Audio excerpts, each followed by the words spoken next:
नमस्कार दोस्तों, मैं हूँ कंचन। कहानी सुनाती हूँ। चलिए सुनते हैं मुंशी प्रेमचंद की कहानी मनुष्य का परम धर्म। होली का दिन है। लड्डू के भक्त और रसगुल्ले के प्रेमी पंडित मोटेराम शास्त्री अपने आंगन में एक टूटी खाट पर सिर झुकाए चिंता और शोक की मूर्ति बने बैठे हैं। उनकी धर्म पत्नी उनके निकट बैठी हुई उनकी ओर सच्ची सहवेदना की दृष्टि से ताक रही हैं और अपनी मृदुवाणी से पति की चिंता अग्नि को शांत करने की चेष्टा कर रही हैं। पंडित जी बहुत देर तक चिंता में डूबे रहने के पश्चात उदासीन भाव से बोले, नसीबा ससुरा न जाने कहाँ जाकर सो गया, होली के दिन भी न जागा। पंडिताइन, दिन ही बुरे आ गए हैं। यहाँ तो जौन ते तुम्हारा हुक्म पावा, वही घड़ी ते सांझ सवेरे दोनों जून सूर्य नारायण से ही वरदान मांगा, करिए कि कहूँ से बुलावा आवे, सैकड़न दिया तुलसी माई का चढ़ावा, मुद्दा सब सो गए, गाड़ पड़े को काम ना ही आवत है। मोटेराम, कुछ नहीं, ये देवी देवता सब नाम के हैं। हमारे बखत पर काम आवे तब हम जाने की कोई देवी देवता।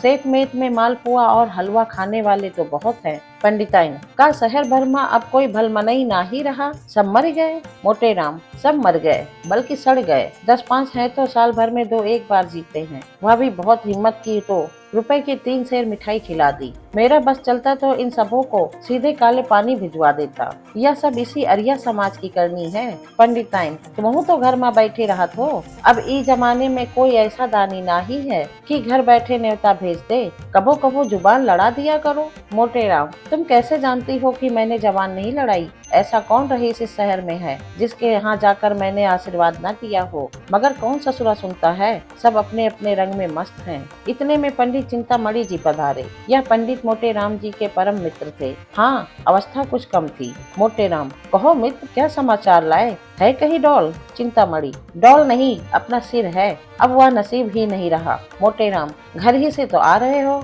चिंतामणि, भाई हम तो साधु हो जाएंगे, जब इस जीवन में कोई सुख ही नहीं रहा तो जीकर क्या करेंगे? अब बताओ कि आज के दिन अब उन्नत पदार्थ न मिले तो कोई क्यों कर जिए? मोटेराम, हाँ भाई, बात तो यथार्थ कहते हो। चिंतामणि, तो अब तुम्हारा किया कुछ न होगा, साफ साफ कहो, हम सन्यासी ले लें? मोटेराम, नहीं मित्र, घबराओ मत, जानते नहीं हो बिना मरे स्वर्ग नहीं मिलता। तरमाल खाने के लिए कठिन तपस्या करनी पड़ती है। हमारी राय है कि चलो इसी समय गंगा तट पर चले और वहाँ व्याख्यान दें, कौन जाने किसी सज्जन की आत्मा जागृत हो जाए। चिंतामणि, हाँ बात तो अच्छी है, चलो चले। दोनों सज्जन उठकर गंगा जी की ओर चले। प्रातः काल था, सारे मनुष्य स्नान कर रहे थे, कोई पाठ करता था, कितने ही लोग पंडों की चौकियों पर बैठे तिलक लगा रहे थे, कोई कोई तो गीली धोती ही पहने घर जा रहे थे। दोनों महात्माओं को देखते ही चारों तरफ से नमस्कार, प्रणाम और पैलागन की आवाजें आने लगी। दोनों मित्र इस अभिवादनों का उत्तर देते गंगा तट पर जा पहुँचे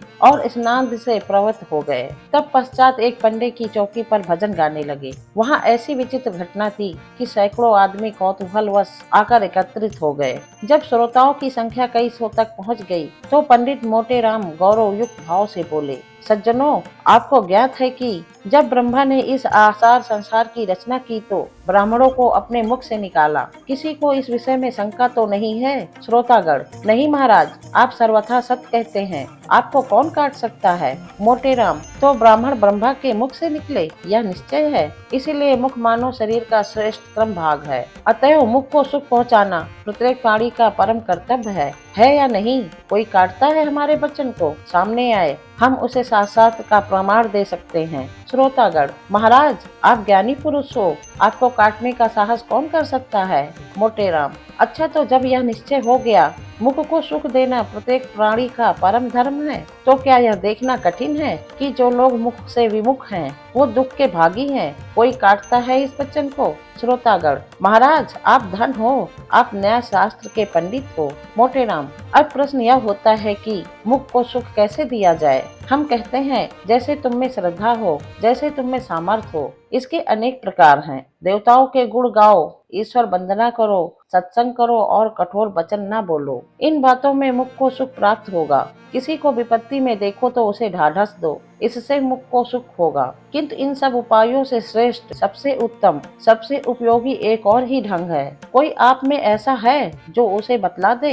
है कोई? बोलो। श्रोतागण, महाराज आपके सम्मुख कौन मुख खोल सकता है? आप ही बताने की कृपा कीजिए। मोटे राम, अच्छा तो हम चिल्लाकर गला फाड़ फाड़ कर कहते हैं कि वह इन सब विधियों से श्रेष्ठ है, उसी भांति जैसे चंद्रमा समस्त नक्षत्रों से श्रेष्ठ है। श्रोतागण, महाराज अब विमल न कीजिए, यह कौन सी विधि है? मोटे राम, अच्छा सुनिए, सावधान होकर सुनिए। यह विधि है मुख को उत्तम पदार्थों का भोजन करवाना, अच्छी अच्छी वस्तुएं खिलाना। कोई काटता है हमारी बात को, आए हम उसे वेद मंत्रों का प्रमाण दें। एक मनुष्य ने शंका की, यह समझ में नहीं आता, सत्य भाषण से मिष्ट भक्षण क्यों कर मुख के लिए अधिक सुखकारी हो सकता है। कई मनुष्यों ने कहा, हाँ हाँ, हमें भी यह शंका है। महाराज, इस शंका का समाधान कीजिए। मोटे राम, और किसी को कोई शंका है? हम बहुत प्रसन्न होकर उसका निवारण करेंगे। सज्जनों, आप पूछते हैं कि उत्तम पदार्थों का भोजन करना और कराना क्यों सत्य भाषण से अधिक सुखदायी है? मेरा उत्तर है कि पहला रूप प्रत्यक्ष है और दूसरा अप्रत्यक्ष। उदाहरणतः कल्पना कीजिए कि मैंने कोई अपराध किया।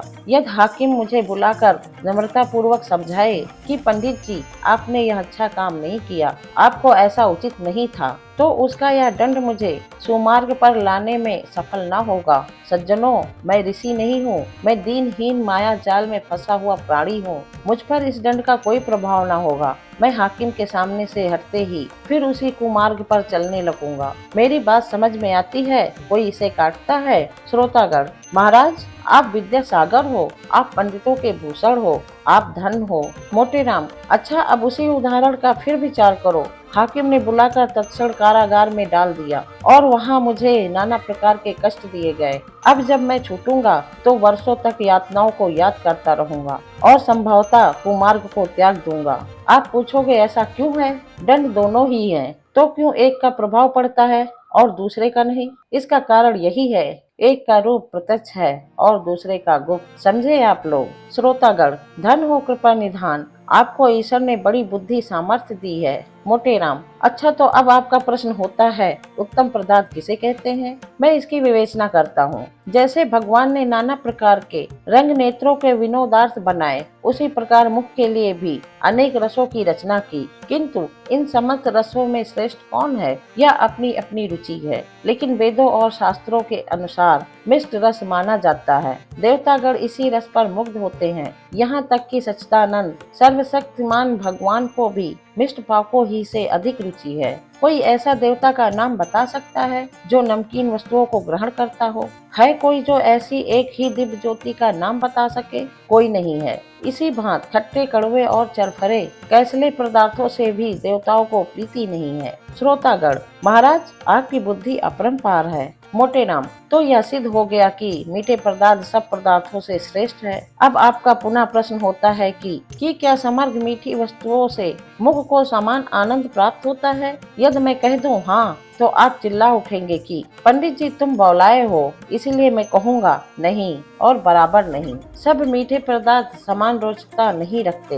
गुड़ और चीनी में बहुत भेद है। इसीलिए मुख को सुख देने के लिए हमारा परम कर्तव्य है कि हम उत्तम से उत्तम मिष्ट पाकों का सेवन करें और कराएं। मेरा अपना विचार है कि यदि आपके थाल में जौनपुर की इमरतियां, आगरे की मोतीचूर, मथुरा के पेड़े, बनारस का कलाकंद, लखनऊ के रसगुल्ले, अयोध्या के गुलाब जामुन और दिल्ली का हलवा सोहन हो, तो यह ईश्वर भोग के योग है। देवतागण उस पर मुग्ध हो जाएंगे और जो साहसी पराक्रमी जीव ऐसे स्वादिष्ट थाल ब्राह्मणों को लगाएगा, उसे संदेह स्वर्ग मार्ग प्राप्त होगा। यदि आपकी श्रद्धा है तो हम आपसे अनुरोध करेंगे कि अपना धर्म अवश्य पालन कीजिए, नहीं तो मनुष्य बनने का नाम न लीजिए। पंडित मोटे राम का भाषण समाप्त हो गया। तालियां बजने लगी। कुछ सज्जनों ने इन ज्ञान वर्षा और धर्मोपदेश से मुग्ध होकर उन पर फूलों की वर्षा की। तब चिंतामणि ने अपनी वाणी को विभूषित किया। सज्जनों, आपने मेरे परम मित्र पंडित मोटे राम का प्रभावशाली व्याख्यान सुना और अब मेरे खड़े होने की आवश्यकता न थी,